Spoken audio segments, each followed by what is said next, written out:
বিসমিল্লাহির রহমানির রহিম।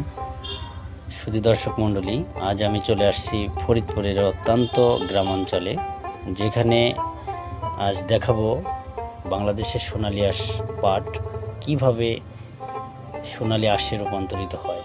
এটি মূলত জমিতে রোপণ করা হয়। এরপরে যখন গাছ আকার ধারণ করে তখন এটাকে কেটে পানিতে জাগ দেওয়া হয়। এই জাগ দেওয়ার পরে যখন পাটের গাছটা পচে যায় তখন সেটাকে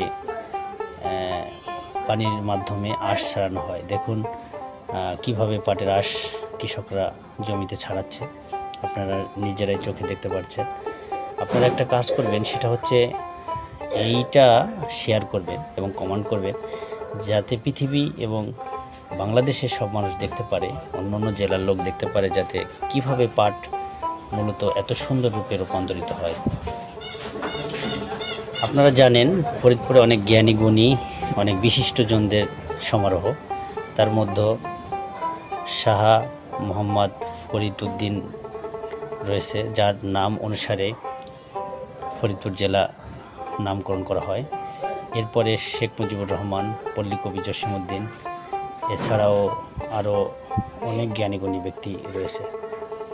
অতএব আপনারা আসবেন আমাদের ফরিদপুরে, বেড়াবেন, দেখবেন কত সৌন্দর্যে ঘেরা আমাদের এই ফরিদপুর জেলাটি। আসলে এই ফরিদপুরের বর্ণনা দিতে গেলে একদিন দুই দিন শেষ হবে না। অনেক সুন্দর এবং সৌন্দর্য মণ্ডিত ঘেরা এই ফরিদপুর জেলা। তাই ফরিদপুর ভ্রমণ করার দাওয়াত রইল আপনাদের, আপনারা আসবেন অবশ্যই।